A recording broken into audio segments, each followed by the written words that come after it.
Sejam bem-vindos ao primeiro episódio do meu podcast. Esse mês eu falei para vocês que ia ser um mês de várias novidades, dentre eles o podcast. Eu convidei uma convidada que eu escolhi muito, pensei muito quem seria a minha primeira convidada, teria que ser alguém muito especial para esse primeiro episódio. E a minha convidada é a psicóloga, a doutora Camila Meneghetti. Ela é especialista em terapia cognitivo-comportamental de crianças e adolescentes. Seja muito bem-vinda. Muito obrigada, doutora. Que honra, né? Primeira vez. Primeira vez de muito, gente. E aí eu quero que vocês vão compartilhando o que vocês querem ver aqui para eu sempre trazer um convidado especial para vocês. Mas nós vamos começar falando, já que estamos em setembro, sobre Setembro Amarelo, visto que em setembro temos uma campanha, né, Camila? Setembro Amarelo, de prevenção ao suicídio, mas a gente estava até aqui comentando antes que, apesar dessa campanha ocorrer agora, em setembro, é algo que a gente tem que frisar, que setembro é a campanha, mas isso tem que acontecer o ano todo, não é verdade? E durante todo o percurso da vida de uma pessoa, não é? Olha, gente, os números, eles são assustadores. A cada 40 segundos no mundo, uma pessoa se suicida. E no Brasil, a cada 45 minutos, uma pessoa se suicida. E, geralmente, você vai ouvir assim, nossa, mas eu nunca imaginei isso dessa pessoa. Nossa, mas ele tinha tudo, ela tinha tudo, para que isso? Só que isso, muitas vezes, não começou na vida adulta. Isso começou lá na infância, com uma depressão, com uma autoagressão, não é? E é isso que a gente vai falar aqui hoje. Eu queria começar aqui te perguntando como que nós podemos identificar uma criança, vou começar dividindo criança e adolescentes que são diferentes, né? Uma criança que ela está evoluindo para um estado depressivo, ou para um sofrimento ou para um maior. sofrimento maior. Como eu identifico isso em uma criança? Pelos sinais e sintomas, né, Renata? Então, a grande maioria das pessoas, elas mudam bruscamente o repertório de comportamento, elas passam a se comportar de formas muito diferentes, muito além ou muito aquém daquilo que ela já estava acostumada, daquele padrão. Então, a gente precisa prestar atenção, por exemplo, nas crianças, né, o choro excessivo, as mudanças bruscas de comportamento, na adolescência, o próprio isolamento, a criança ficar isolada, trancada, né? Eu falo muito dos fones de ouvido, né? Então, o que eles estão ouvindo? Né? Como que a gente vai saber o que eles estão ouvindo? Que controle é esse? Como a gente vai ter acesso a tudo isso, né? E esse isolamento, além do isolamento físico, né? Ela fica lá reservada, isolada, escondida, também o isolamento emocional. Não conversar, não aceitar uma conversa, a ordem fisiológica também do sofrimento, né? Os sintomas, as dores de cabeça, as dores de estômago, enfim, a diminuição de produtividade, de qualidade nos afazeres do dia a dia. Isso é uma coisa muito comum que eu recebo no meu dia a dia na clínica, que às vezes a mãe fala assim, ai, doutor, eu trouxe porque tem uma dor de cabeça, começou com uma dor de cabeça recorrente, ou uma dor abdominal recorrente, e que a gente vê fisicamente não tem nada que justifique aquela dor. Ou eu vejo também, às vezes, na criança pequena, uma criança que ia super bem, uma criança feliz para a escola, e de um momento para outro, essa criança começa num choro, numa crise, não quer mais ir para a escola, ou não quer ir mais a determinado ambiente, ia muito bem na casa de uma amiga, e agora tem um choro excessivo para ir naquela casa. Então, que isso também é um sinal de alarme, né? Sim. Tudo aquilo que foge do padrão de funcionamento daquela pessoa pode chamar, está chamando atenção, tudo aquilo que está chamando atenção, a gente precisa olhar, precisa buscar suporte, precisa conversar, né? Como é importante ter um diálogo com essas crianças e com esses adolescentes, né? Mas um diálogo positivo, um diálogo que abraça, um diálogo que acolhe, não um diálogo que afasta, né? Obviamente que todo mundo faz aquilo que é possível, aquilo que está no alcance de cada um, né? Nós, como pais, o nosso principal desejo é sempre acertar, a gente não quer errar em hipótese alguma, mas a gente também precisa aprender formas corretas para falar sobre alguns assuntos, né? Isso é uma coisa muito importante que você está trazendo aqui para a gente, porque é o que a gente fala, que criança não vem com manual, não é verdade? E cada criança tem as suas peculiaridades. E aí, isso é uma coisa que a gente precisa aprender, a como todos os dias ser uma mãe melhor, uma pessoa melhor, uma esposa, uma profissional, porque como profissional a gente está sempre em busca de um curso novo, de um congresso, de uma atualização, de uma pós, de um mestrado, de um doutorado. E como mães, na maternidade, o que nós estamos fazendo para evoluir como mães?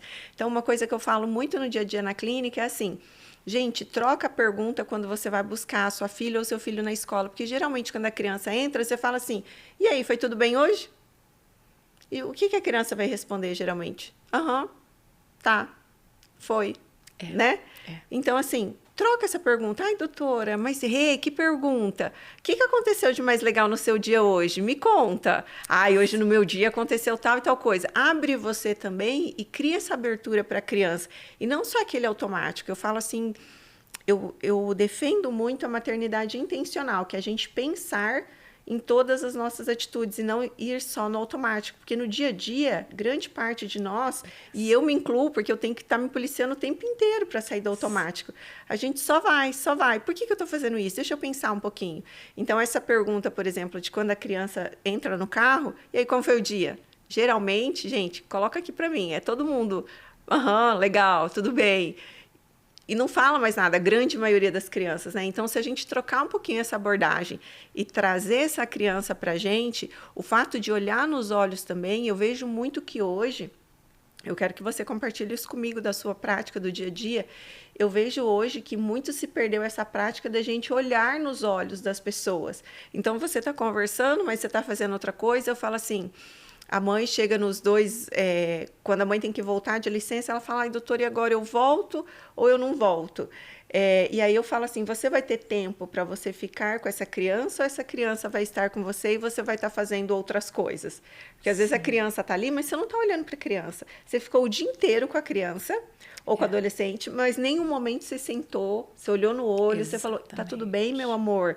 Conta para mim alguma coisa que aconteceu hoje, não é? Isso é tempo de qualidade, né? E as pessoas se enganam quando elas pensam que tempo de qualidade é algo muito maior, né? É tão curto, quer dizer, é tão curto não, um tempo real, realmente o tempo de qualidade, ele pode ser um tempo reduzido, né, no relógio, mas a qualidade daquele pouco tempo que tem, né, é muito importante, é muito maior do que a gente imagina. E é o que você falou, às vezes você está 24 horas com uma criança, mas o tempo de qualidade é zero. A qualidade dessa relação, a segurança dessa relação, ela nem se compara com muitos que têm um tempo muito menor, né, de contato.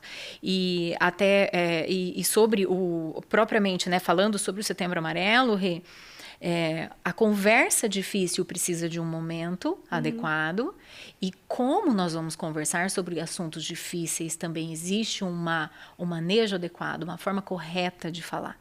Então, quando as coisas não foram tão legais na escola, como é que eu vou abordar isso com o meu filho? Né? E eu nem estou falando sobre permissividade, sobre aceitar tudo, sobre engolir sapos e tal. Não estou nem dizendo isso como pais, né? Mas assim, quando eu vou falar sobre um assunto difícil, até isso ajuda a prevenir o sofrimento mental dessa criança e desse adolescente.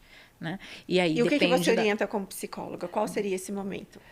Depende de cada família. Depende de cada família. Normalmente, é um momento em que as coisas estão mais tranquilas, né? Então, por exemplo, assim, um exemplo bem do dia a dia, né? Nós estamos lá almoçando, no horário de almoço ou no jantar da família, a gente quer falar sobre um assunto difícil. Aquele não é o momento, né? Talvez aquela criança, aquele adolescente, ele possa se sentir exposto, ele possa se sentir até negligenciado ou incomodado com alguma fala, com algum olhar, com alguma observação que a gente, como pais, né? Como nós fazemos eventualmente, como pode acontecer. Então, o ideal é uma conversa reservada, é um momento preparado para aquele tipo de conversa. Olha, percebi que você está mais isolado. O que é que está acontecendo? Vamos falar sobre isso. Eu estou aqui para te ajudar. O que eu posso fazer para te ajudar? Só que esse tipo de conversa, Rê, depende muito da idade da criança. Então, não existe um padrão. Vamos conversar assim com os nossos filhos para prevenir o sofrimento mental. É um sofrimento agudo. Não existe uma regra. A gente vai adaptar. Assim como a gente adapta o que é realidade, o que é importante para cada filho. Então, são pessoas diferentes. São pessoas diferentes. Né? E a cada idade. Então, eu vou conversar sobre algo difícil com uma criança de 3 anos, diferente da forma como eu vou conversar sobre aquele mesmo algo difícil com uma criança de 5 anos, por exemplo. Gente, aqui só dando um adendo que está fugindo um pouquinho do Setembro Amarelo, porque é um tema que é importante pontuar, é que a Camila colocou aqui dos filhos, né? Jamais compare um filho com outro ou uma criança com outro, porque isso causa um dano emocional imenso, né? Camila, o seu irmão fez tudo certo, você faz tudo errado. Por que você não segue como seu irmão? Essa comparação é tão maléfica para a criança, né? Tão Bom, para todo maléfica. mundo, mas principalmente para a criança que está ali numa fase de formação. De desenvolvimento, né? Aí a gente lembra do filme, né, Rê? O senso de si. Como é que é o desenvolvimento do senso de si de uma criança que o tempo inteiro é comparada? O que será que ela vai desenvolver? O que será que ela mesma espera dela? Né? O que será que passa pela cabeça dela? Enfim, o que será que ela pensa sobre ela? Será que ela se reconhece como pessoa? Né? Ou eu estou sempre sendo comparado, sempre sendo medido, usando a régua, usam comigo a régua de outra pessoa. Olha que injustiça, né? Que agressivo isso. E isso geralmente é uma criança que vai levar isso para o resto da vida, né? Para o resto da vida. E isso vai se repetir nos relacionamentos, isso vai se repetir na escolha de uma profissão, no próprio relacionamento social dessa criança, né? Na relação com pares, com autoridades, enfim, né? Enfim, é para o resto da vida, né? E aí, assim, pensando no Setembro Amarelo, eu identifiquei que essa criança, ela fugiu do padrão dela. Então, o padrão dela, ela vinha um padrão normal e, de repente, ela começa a se isolar. Chama muita atenção também quando a criança começa a usar muito roupa de frio no calor, né? Isso é bem comum, principalmente entre os adolescentes, né? A gente vê, tá um calor e o adolescente está com aquele moletom. Mãe, é importante você reparar na sua criança. Às vezes a mãe não vê, e aí no exame físico ela, nossa, mas eu nunca vi esse machucado na criança, porque sempre está de moletom, né?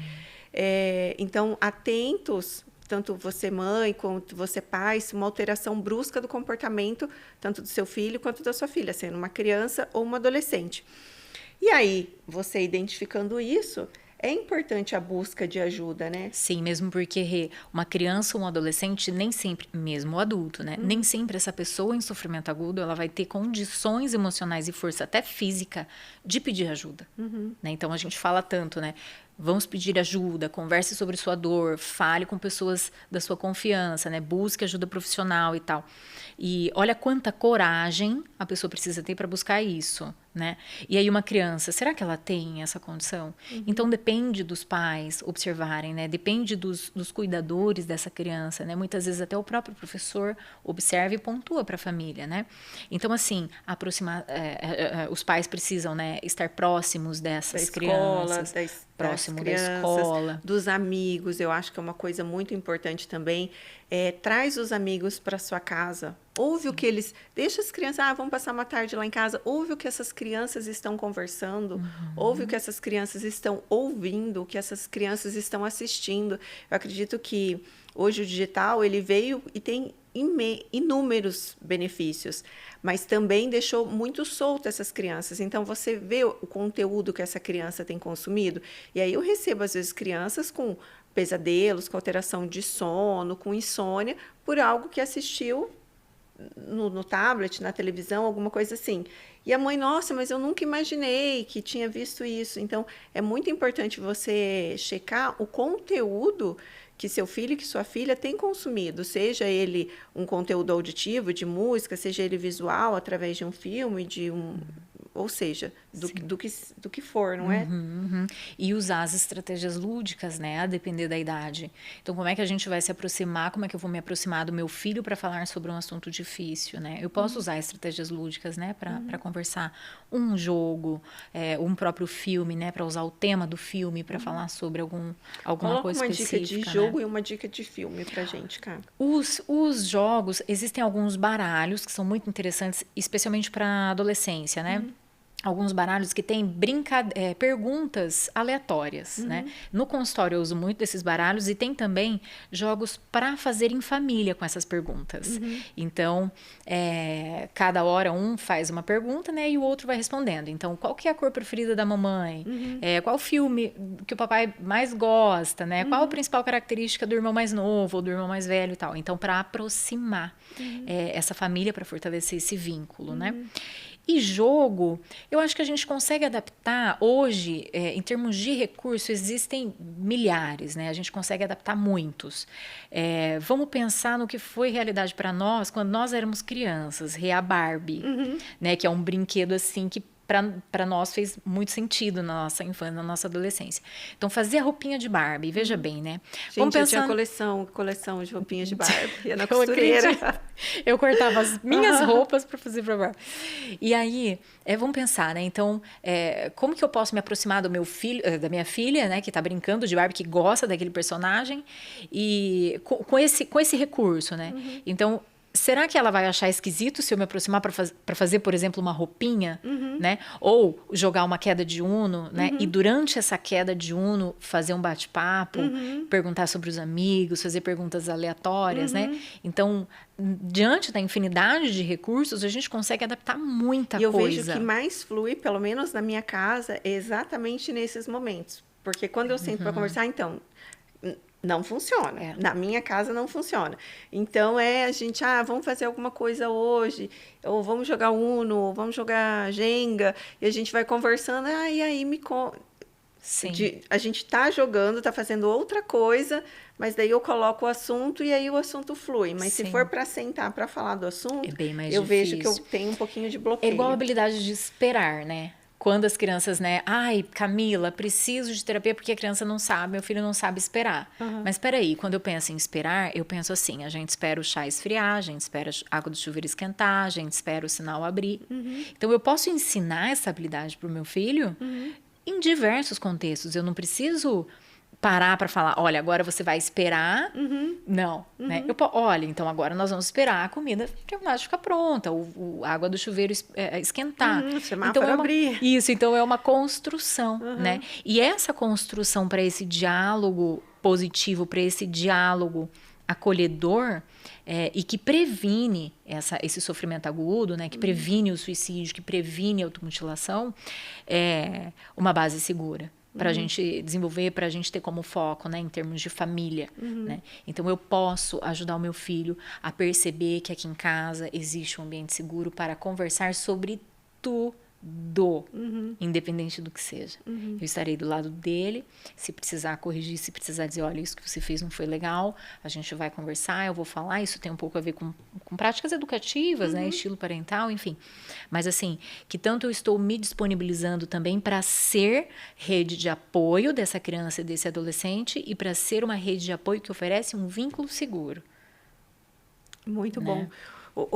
Eu queria colocar aqui também que é muito importante quando a gente vai falar para os nossos filhos alguma correção, a gente explicar que a gente está corrigindo, mas que isso não interfere no nosso amor.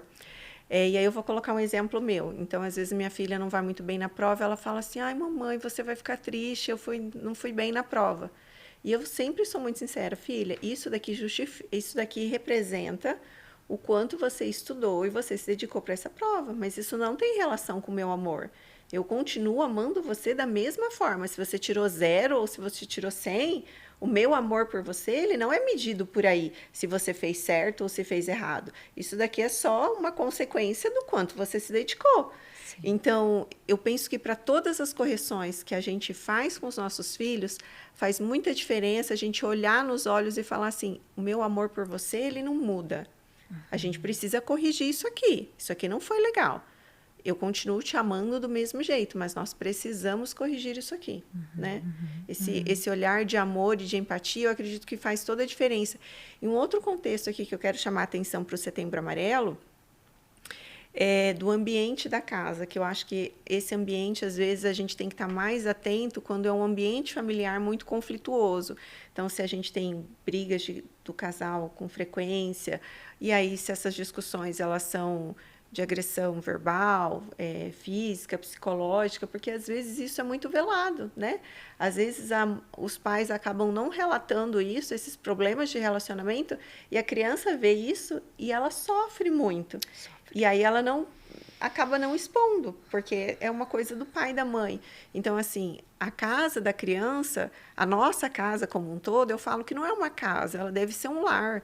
é onde a gente tem que ter toda a segurança no mundo. O mundo pode estar caindo lá fora, mas aqui dentro a gente tem uma base segura. Aqui dentro você está segura. Aqui dentro você está seguro. Sim. Papai está aqui, mamãe está aqui, independente de como for constituída essa família.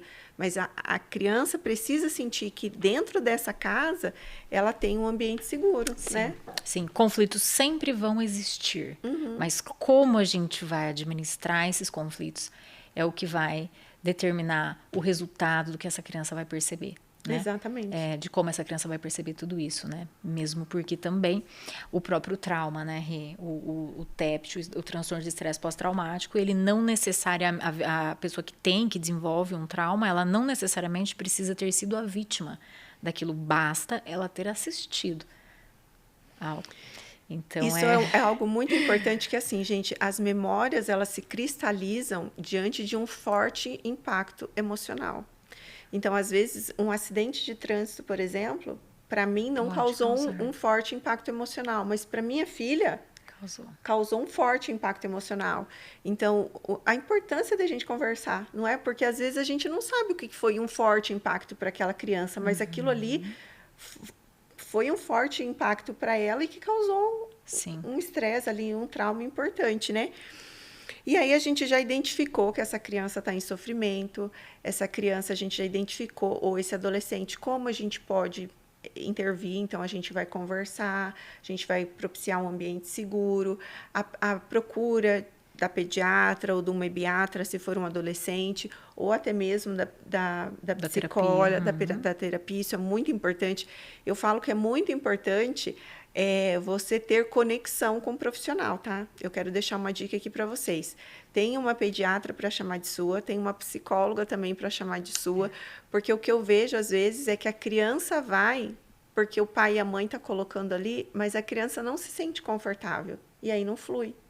Porque, para mim, a criança tem que se sentir confortável, ela tem que se sentir segura, ela tem que se sentir escuta, ela tem que sentir que ela está sendo ela, porque é aí que você está fazendo o seu trabalho. Porque ser tido como uma obrigação, não quero ir. Essa criança não está se abrindo, e aí eu acredito que esse trabalho não vai fluir. E eu falo que a busca por você encontrar tanto a pediatra quanto a psicóloga é você ter uma empatia, você ter uma conexão. Confio nessa profissional, sei da capacitação dela, mas além da capacitação que você tem que procurar, pesquisar, pedir informações, eu acredito que isso dá empatia. Eu gostei, eu me sinto segura aqui, eu me sinto acolhida aqui, eu tenho acesso a você. Eu penso que essa humanização hoje, ela faz toda a diferença. Toda a diferença, é verdade. E até para a criança, né? Estou sendo visto, estou sendo cuidado, vou procurar suporte, né? Meus pais estão buscando um suporte para mim, né? Isso em qualquer instância. Estou com dificuldade em língua portuguesa na escola. O que eu vou fazer? Mãe, pai, preciso de ajuda. Opa, então vamos buscar ajuda. Se eu não posso buscar ajuda, então eu vou te ajudar. Quem é essa pessoa que vai ser responsável, né? Então, se eu tenho um problema, né? Vamos pensar assim, né? Uma criança pensando, né, Rê? Eu tenho um problema, tenho uma dificuldade, o que eu vou fazer com isso? Eu vou procurar ajuda. Olha que importante quando a gente mostra para os nossos filhos que se existe uma dificuldade, se existe uma condição, eu vou buscar algo para me atender e atender as minhas expectativas para que eu consiga caminhar, para que eu consiga me desenvolver, né? E pensando em saúde mental, quando as crianças percebem que eles também têm rede de apoio, né? Uma criança pequenininha. Coloca para mim qual que é a diferença da rede de apoio e do vínculo seguro dessa criança. O vínculo para ficar bem claro para todo mundo. A rede de apoio é algo mais amplo, né? Então, quem são as pessoas com quem eu posso contar? Não necessariamente são pessoas da minha família, pode ser um professor, né? Os adolescentes se identificam, né? Tem ídolos ali no meio dos ambientes em que eles convivem e tal. Então, essa rede de apoio é aquele grupo de pessoas com quem eu posso contar. E o vínculo é o segredo dessa relação, né? É como esse vínculo, como essa relação, né? É a cola para essa relação com a rede de apoio que eu desenvolvo, que eu tenho. Então, uma criança sozinha, talvez ela não tenha habilidade para conseguir desenvolver uma rede de apoio. Mas eu, como pai ou como mãe, eu posso oferecer a ela, olha, na escola você pode confiar na professora. Opa, a professora é uma pessoa da minha redinha de apoio, porque eu sou pequenininho. No inglês, essa é o coordenador. Opa, então coordenador dinâmico e tal, essa pessoa é uma pessoa que se minha mãe atrasar, se meu pai atrasar, é uma pessoa que eu posso falar, ó, tio, tia, sei lá, mamãe se atrasou, eu tô sozinho, enfim, né? E aí com os pares também, né? Quem são os amigos dessa criança, né? Se acontece algum conflito na sala de aula, a criança não tem ainda habilidades sofisticadas para conseguir resolver determinados conflitos, então ela precisa de ajuda. Ela vai pedir para quem? Quem é aquele nome que ela fala, opa, deixa eu ver se a pessoa consegue me ajudar. E com os amigos também, os pares também, né? Então, se eu tenho, mesmo sendo pequeno, mesmo as crianças do infantil, eu tenho amigos, tenho um amigo preferido. Então, esse amigo preferido faz parte da minha rede de apoio. E o meu vínculo, certamente, ele é muito mais seguro, ele tem uma cola muito mais forte do que com outros amigos que eu estou desenvolvendo ali no dia a dia, né? Das aulas, no dia a dia do convívio escolar, da comunidade escolar. Então, o vínculo, ele é o que cola, né? Essa rede de apoio, é o que fortalece, é o que me mantém ali, é o que mantém aquela pessoa como uma figura da minha rede de apoio. Agora, se a gente pensar nos adolescentes, olha como é importante eles saberem que eles têm com quem contar. Eu não estou sozinho. Eu tenho alguém aqui. Porque, no fundo, eu acredito que o ser humano mais deseja é se sentir visto e amado, né?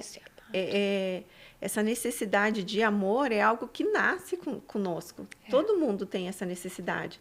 E aí, quando essa necessidade não é suprida, é que começam a surgir tantos e tantos problemas. É só para essa criança, esse adolescente, esse adulto se sentir amado.